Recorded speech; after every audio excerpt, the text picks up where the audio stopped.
ద్రవ పదార్థాలు kidney patients ఎంత తీసుకోవాలి? సాధారణంగా కిడ్నీ పేషెంట్స్ ద్రవ పదార్థాలు ఇంతే తీసుకోవాలి అనేది లెక్క ఏమీ ఉండదు. వారి వారి పరిస్థితులకు, భౌగోళిక స్థితిగతులకి అనుకూలంగా వాటర్ తీసుకోవాలి.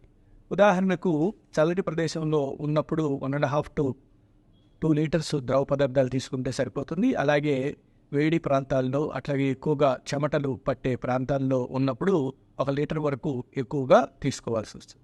ఇక్కడ ముఖ్యంగా మనము కిడ్నీ పేషెంట్స్ ద్రవ పదార్థాలు అనగానే మంచినీళ్ళు మాత్రమే లెక్క వేసుకుంటారు. కానీ మనం త్రాగే ప్రతి లిక్విడ్ కూడా ద్రవ పదార్థం కిందకి వస్తుంది. అంటే మంచినీళ్ళు, మజ్జిగ, పాలు, కాఫీ, టీ, సాంబారు, రసము, ఇలా ప్రతిదీ కూడా ద్రవ పదార్థాల కిందకే వస్తాయి. కాబట్టి వీటన్నిటిని కూడా లెక్క వేసుకోవాలి. కిడ్నీ పేషెంట్స్ అయినా కాళ్ళ వాపులు ఉన్నప్పుడు ద్రవ పదార్థాలు తగ్గించి తీసుకోవాలి. ఎందుకంటే ద్రవ పదార్థం ఎక్కువగా ఉండటం వల్లనే మనకి కాళ్ళ వాపులు వచ్చినాయి, మన శరీరంలో ఎక్కువగా ఉండటం వల్ల.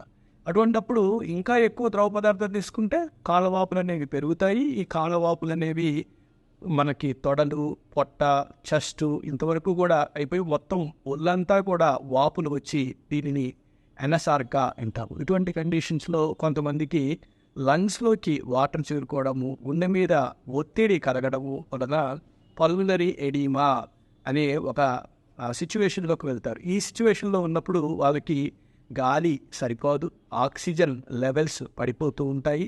అట్లాగే పడుకోలేరు వీళ్ళు. దీనిని ఆర్థాప్నియా అంటాం. ఈ గుండె మీద కూడా భారం పడినప్పుడు ఈ కిడ్నీ పేషెంట్స్లో శరీరంలోని ద్రవ పదార్థాల స్థాయి ఒక మోతాదుకు మించి ఉంటే వీళ్ళు పల్మనరీ ఎడిమా లేదా హార్ట్ ఫెయిల్యూర్లోకి వెళ్తారనమాట.